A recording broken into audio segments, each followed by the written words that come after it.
We talked about this topic a little bit leading up to the Civil War, right? With the expansion out west a little bit, and the phrase and the idea of manifest destiny. And so this is kind of just picking up where we left off a little bit. There is kind of an accelerated process of westward expansion in the decade during the Civil War and following, right? In those decades following. And so it's important to kind of come back to this because this is still happening as the Civil War is occurring. And so the essential question for this unit, which is a short unit, is how did westward expansion in the late 19th century influence American politics? All right, so the key part there is late 19th century, right? So now we're from 1860, 1865, really post Civil War era to the 1900s, right? To the 20th century. So that's the focus of this unit. So just quickly, right, some background information about the Native American cultures, generally speaking, because there's lots of different groups, so it's not all identical, but they have some similarities. And the Native Americans on the Great Plains, right, the Midwest of the country, changes when Europeans first arrived back in the 1600s, late 1500s, early 1600s. When the Spanish arrived, they introduced horses and guns, and these two new technologies and animals actually leads to Native Americans becoming more nomadic, right? Which is contradictory or counterintuitive, right? Because most people, once they kind of progress, right, they end up being more sedentary. They settle in places more in increasing numbers. With Native Americans, actually the other way around, because their tradition was to follow the animal herds and so on, right? And that's easier to do, and you can go wider distances when you have horses to do that with, and guns to kill more animals with. And so the mixing of the Spanish culture and Native American culture actually makes these Native Americans more nomadic, and they kind of have more land they're on out west. They believed that land was kind of communally held, right? It wasn't. They didn't really believe in this idea of private property in the sense that one individual can own a specific amount of land. Their culture was broken down pretty typical of early kind of human cultures, right? Men hunted and women kind of did more domestic chores. A phrase that should be familiar to us is manifest destiny, right? This idea of manifest destiny doesn't just end when the Civil War happens, right? It doesn't just end with the Mexican-American War. It really continues on throughout the rest of the 19th century. And so white settlers, white Americans from the eastern part of the country are increasingly settling the territories of the Great Plains. And this happens even more with railroads. Once railroads are produced, the first Continental Railroad is finished during the Civil War era. More and more people can more easily get to the Great Plains. And just kind of show you the change in government policy here dealing with manifest destiny and Native Americans, right? In 1834, all the Great Plains was declared an Indian reservation, right? Protected land for Native Americans. By the 1850s, that doesn't seem plausible anymore because more and more people more and more white Americans want territory there. And so the federal government begins to make individual treaties with the different Native American nations. And this leads to increased clashes and fighting between the settlers and the Native Americans who lived there previously. And this increasing tension and conflict leads to lots of violence. One unfortunate example is the Sand Creek Massacre, which happens on the Cheyenne Reservation out in the Midwest. Cheyenne was a group of Native Americans. This happens in the midst of the Civil War, right? So in the midst of fighting, the North and the South fighting, the Union Army is also dealing with conflict with Native Americans out west. A man named General Curtis attacked a reservation. He killed 115 Cheyenne Indians. Many of them were women and children. So it really was kind of undisputably wrong, right? This is not okay to do. Another example of this, a conflict between the two, happens on the Bozeman Trail, which was a trail that white settlers increasingly used to settle in Sioux territory, which would be the northern Great Plains, so like modern day states like North and South Dakota, for example, as far out as Wyoming and Montana as well.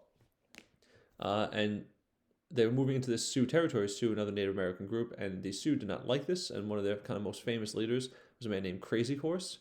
That was his Native American name, right? A lot of Native American names are based on a trait in animals, and so that's where that comes from.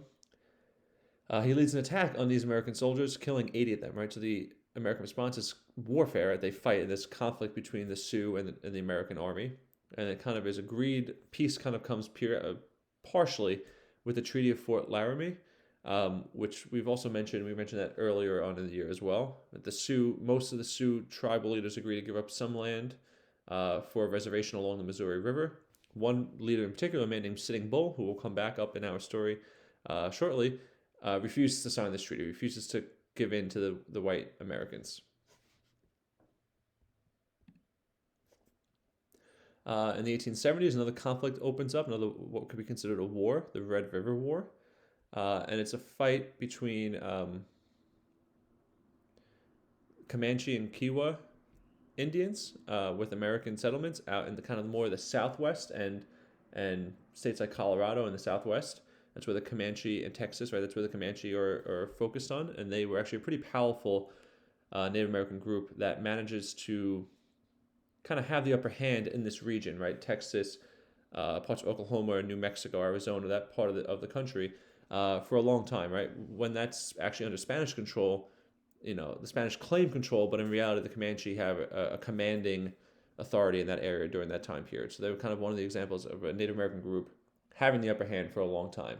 Eventually, once Americans take control of that territory and the American army puts kind of its focus on that, they eventually are defeated and force the Comanche and Kiowa, among others, to join and to enter reservations. This is led by a man named General Philip Sheridan, who was an army general in the Civil War as well that we've mentioned. Right, one of the most infamous events in this Indian conflict was Custers' last stand.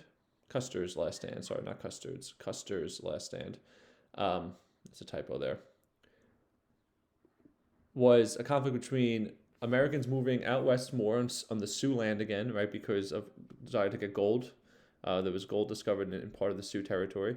And a man named Colonel George Custer and his troops were stationed there, and they were actually ambushed by the Sioux warriors led by Crazy Horse and Sitting Bull, that man we mentioned earlier, just a few slides before. And they kill all of this regiment, right? The colonel and all his troops that were stationed there were killed as a result of this conflict.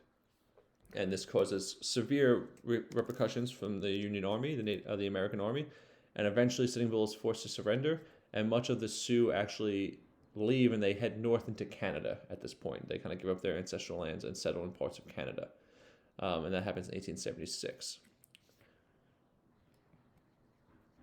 Right, and it's important to note before we move on to the next slide, actually, that ultimately the Native Americans do essentially lose this conflict, right? But doesn't mean they didn't put up a good fight. Doesn't mean it didn't take a long time for the Americans to win, right? And so this starts, in the 1860s, really, and it continues into the 1890s, right? So about 30 years of on and off conflict between Native Americans and Americans. And so it shows that, the Native Americans had some power and some ability to kind of fend off, for at least a time, the people taking over their land. Right, and so now once it becomes increasingly clear that Native Americans do not have as much control over their territory as they once did, and the Americans are the United States is taking greater control, the question is, how do we solve the issue of the Native American problem? And that's in quotation marks there, because is it really a problem? No, but a lot of white Americans think, well, we need to incorporate them into our society now, and how do we best do that? What's the best idea?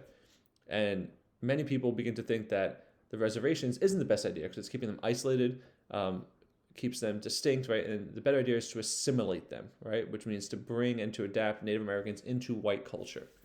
And so the federal government kind of responds to that sentiment by passing the Dawes Act in 1887. And what this does is it actually breaks up many of those large reservations into individual farm plots. So instead of giving the Sioux tribe X amount of land, they're going to give individual Sioux Indians plots of land to farm and settle, right, and cultivate. Because the thought is that's kind of what white Americans do, right? They have individual plots of land that they cultivate, and so they want the Native Americans to do that as well.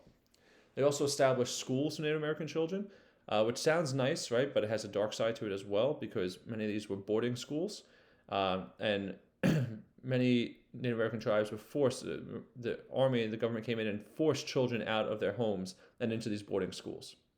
So the thought was the best way to assimilate these people is to take them at a young age and keep them away from their native traditions and teach them English, forbid them from speaking their native languages, and they tried to Christianize them as well, tried to convert them to Christianity. And so it originally may have started out as a noble idea. Let's try to educate these people, but in reality, it's against their will, and it's forced, and it does things that destroys Native American culture. Right. In addition to that, a key part of Native American culture in the Midwest was the buffalo. Right, and they would follow the buffalo herds. That was their source of food, their source of clothing, building material for their tents. And white Americans, they get their hunt buffalo nearly to extinction. It gets down to the point where, I forget the exact year, but around 1900, there's only a few hundred buffalo left in the country. And then because of conservation efforts, say there are a couple of thousands, and the herds have been replenished, and they're kind of on their way up again, which is good. But it took a lot of years of conservation efforts to make that happen. Right, and then by 1932, so about a century after the United States declared all the Midwest a Indian reserve, by 1832, 100 years later, 2/3 of that land was now owned by white settlers. Right, so a complete reversal in policy. Right, we have President Jackson and the Trail of Tears. Right, the thought was Native Americans can't be where whites are, so let's push them west where we aren't. But as whites move west, that becomes a problem as well, and so the policies that the government implements changes over time. Right, here's a picture kind of showing that assimilation. These are a picture of the same people, right? Children in their traditional Native American clothing, and then in their civilized, in quotation mark, white American clothing, right? And this was efforts to assimilate Native Americans into white society. And the last point for today is kind of marking the end of the conflict, or major conflicts between Native American groups and white Americans, and it's the Battle of Wounded Knee in the year 1890. So the Sioux, again, by this man named Sitting Bull, another chief, Bigfoot, resisted the forced removal from their land, and they continued to resist. And at Wounded Knee, in the current-day state of South Dakota, Native Americans fight and resist against the American army. And at this battle, they lose the Native Americans. About 300 Native Americans are killed, which is a significant amount of Native Americans, particularly as their numbers have continuously declined over time. And so it really marks the bloody end to the Indian Wars. And the thing I mentioned before about Sitting Bull taking his Sioux people and heading north, this is kind of when it happens after this.